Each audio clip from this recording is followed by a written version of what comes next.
Okay, Apocalypse Now, which was, to me, Rocky was my personal favorite movie, but Apocalypse Now was the movie of the year, as far as I was concerned. And I took the bus to Hollywood to see it at the Cinerama Dome, and got the program that they gave out, and I still have the Life magazine with Brando on the cover. Oh, wow. I was into everything about Apocalypse Now. I've been reading about it for years. Couldn't wait to see it. That's one that I imagine being one of the guys on the boat. That would have been amazing. There's this really great story about Francis Ford Coppola doing all the whole Robert Duvall sequences in Apocalypse Now. And they're using the helicopters to the Filipino airport, and he's paying for everything himself, and there's just all the incredible pressures of trying to do this. It's almost unimaginable. But him and Victoria Storaro come up with realized, much to his horrible chagrin, because he needs to get footage shot, much to his horrible chagrin, that if the helicopters aren't in the background, it just doesn't work. It's just dead. You can't have just the helicopters a little bit. After you've established the helicopters have to be flying in the air behind every single solitary shot. Okay, no, I didn't quite have as much of a problem as Francis Ford Coppola did, but I did tell the people, I go, look, if there's any shot in Swan Ranch, I need to have a dog in the background. I mean, there can never be a shot that I don't see a dog doing something, because that was kind of what it was like. They had a lot of dogs there,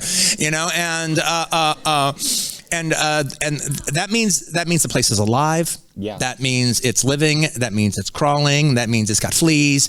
And that means it's scrounging. And it's just there's a movement. There's always movement going on. The place is alive, and there's always some living thing running from one pile of trash to another. Right. In the background. Just keep it going.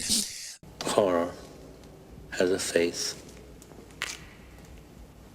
And you must make a friend of horror. Well, there's a whole speech in Apocalypse Now when Brando's Kurtz tells the story of going into the village and inoculating all the children in the village, shooting their arms with flu shots or something like that, inoculating them. And then the soldiers came in and then hacked off all the kids' arms. And then there's like a little pile of arms. There they were, in a pile of little arms. And Kurt says, so we did all that, and then we came back in the village the next day, and we saw the little pile of all the little arms in there where they hacked them off. And I cried like a baby. Then I started thinking, the genius of that. And I thought, my God, the genius of that. The genius of that. Because these are not monsters. They're not demons. These are men doing a job.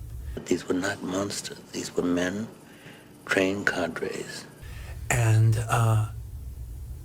they had the force of will to take the job and take it to its logical conclusion of what they had to do. The genius, the will to do that.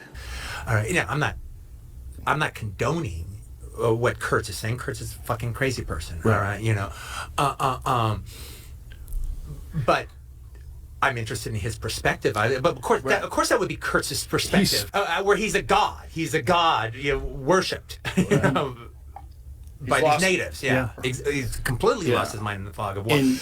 But he's talking like Genghis Khan. The film world is abuzz because of the fact that you're going to work for and with Francis Ford Coppola. With? With. Yeah. Yes, let me correct that. You said somewhere that you were very fond of The Godfather, but not of Apocalypse Now. That interests me. I think there was not enough money in Apocalypse. What? Not enough money? No, it was, 40 million in a picture. That was only what was the payroll of American Embassy in Saigon for one afternoon. Oh, I see. So, if he was going on the money way, it's not $4 million, which is not enough. It was maybe $40 billion. Then he can maybe reach what was the American war in Vietnam about. And if not, if he has not for billions dollar, then he better do 2 or 3 million pictures. It's not a question. Very often in picture they oppose art to money. And very often people think they try very hard, they think of themselves as artists, and they try very hard to not to be linked with money, to be separated, to be independent from money. I don't think so. Art is not independent from economy, but on the reverse, economy is not independent from art. I mean, art and economy are the both sides of the same medal. The money thing is the only way you can have great fun in making movies. To spend money a different way than your dad has told you. And this is very hard. You became really independent when you have the power to spend the money for the movie at your own timing, the way the movie needs it.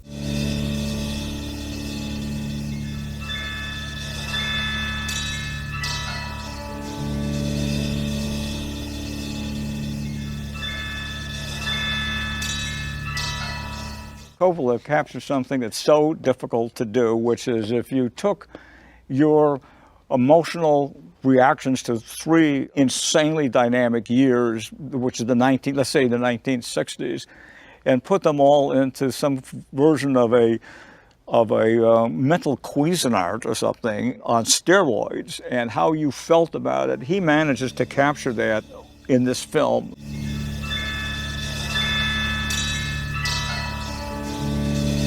And it's a combination of many factors, but it's the heart of darkness. It's going up the river. The journey in and of itself is a journey to someplace, an exploration of the ineffable pathology of that war, particularly when it's winding down in the 1970s. The inversion of everything. The war was apparent to my generation, including to Ali, Muhammad Ali, as well as everybody else who actively denounced the war, as a horrible, horrible mistake.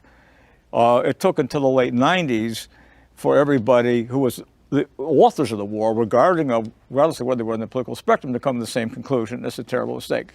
Umpteen million Vietnamese lives later, 65,000 American dead, this is the horror that was perceived. But the dark poetry that Francis captures is staggering, and it wouldn't be the same if The Doors' The End was not the central piece of music in the whole film.